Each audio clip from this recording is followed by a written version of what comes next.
হুজুর, কেমন মেয়েকে বিয়ে করা যাবে?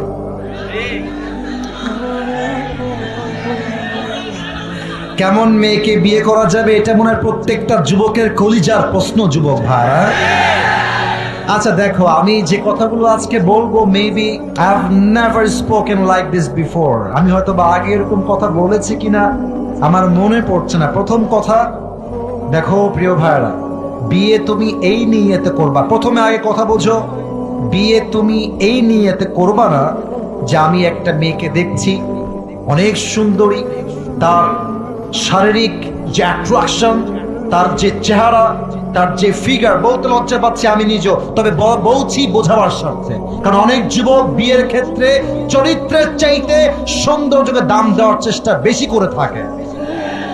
কোন মেয়ের চেহারা, কোন মেয়ের দেহের আকর্ষণ যদি তোমাকে খুব বেশি টানে, তুমি ওইটা দেখে বিয়ে করতে যাবা না। ফার্স্ট অফ অল মাথায় রাখবা, চেহারা মেয়ের যতই সুন্দর হোক, ফিগার মেয়ের যতই সুন্দর হোক, চামড়ার রং মেয়ের চাই যতই সুন্দর হোক, চামড়া দিয়ে, ফর্সা দিয়ে, দেহ দিয়ে সংসার চলবে না।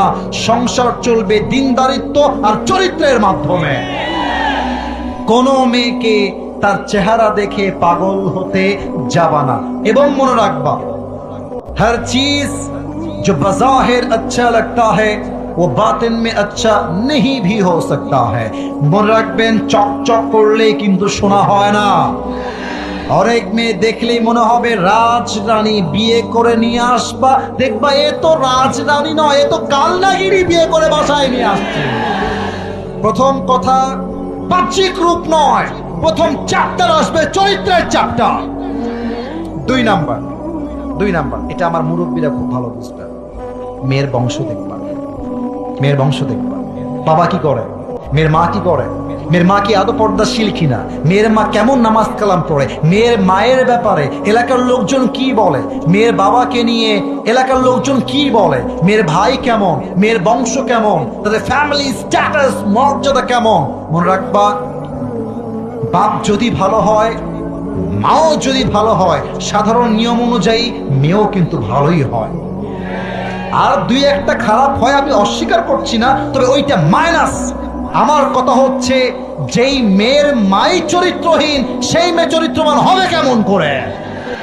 মেয়ের বংশ দেখবা, যে তার বংশ আসলে কই থেকে আসছে, কই থাকতো, কেমনে আছে, দিনদারিত্ব ফলো করে কিনা, that is very important. Third, এটা যুবকরা খুব ভালো বুঝবে, মেয়ে বর্তমানে কোথাও কোনো প্রেম টেম করছে কিনা খবর রাখতে হবে। এটা আসতে না, জোরে বলো কথা, ঠিক আছে কিনা? অনেক মেয়ে এতটা নিকৃষ্ট মনোমাইন্ড বিলং করে, রানিং রিলেশনশিপ করছে এক পুরুষের সাথে, বাট এরই মাঝে একটা ভালো পাত্র পেয়ে গিয়েছে, ওই যুবককে গুল্লি মেরে ব্যাটার অপশনে হাত ধরে তারা ভেগে যায়। এমন কোন মেয়েকে ঘরে বিয়ে করে আনা যাবে না যেই মেয়ে আর এক পুরুষকে ধোঁকা দিয়ে তোমার জীবনে এসেছে। মনে রাখবা, যেই মেয়ে আজকে টাকার জন্য অন্যকে গুলি মেরে তোমার কাছে এসেছে, আগামীকাল আর একজনের কাছে টাকা বেশি পেলে তোমাকে বাদ দিয়ে আর এক জায়গায় এসে ভেগে যাবে। এই জন্য খবর রাখবা যে মেয়েটা স্কুলে গিয়ে কি করে, কলেজে গিয়ে কি করে, মেয়ের বান্ধবীরা জিজ্ঞেস করবা, কারণ বান্ধবীরা কিন্তু খুবই জেলাস হয়, খুবই জেলাস। যদি দেখে যে আমার বান্ধবীর বিয়ে ভালো জায়গায় হয়ে যাচ্ছে, ওই বান্ধবীর যত কুকৃতি আছে সব সে বলে দিবে। এজন্য মেয়ের বান্ধবীর কাছে খবর নিবা যে আমি হলাম ওই ছেলে যার কাছে এই চাকরি, যার এই ব্যবসা, যে এই করে সেই করে, একটু ভাব নিবা বেশি, দাম বাড়বে বেশি। আর খেয়াল রাখবা, বিয়ের ক্ষেত্রে যদি তোমার নিজের গাড়িও না থাকে, এটা গাড়ি ভাড়া করে নিয়ে যেও। কারণ মাথায় রাখবা, আত্মীয়তা হওয়ার পূর্বে যত ভাব দেখাতে পারো ভাব দেখায় দিবা, কারণ বিয়ের পরে আর ভাব চলবে না। অতএব যেই মেয়েকে বিয়ে করবা, তার বান্ধবীর কাছে খবর নিবা যে আপনার বান্ধবী আসলে কেমন, তার স্যারের কাছে, টিচারের কাছে, এলাকার লোকের কাছে খবর নিবা। যদি পজিটিভ রিভিউ পাও, তাও বিয়ে করবো না, একটু থামো। একটু থামো, এবার তুমি ইস্তেখারা করবা আল্লাহর কাছে।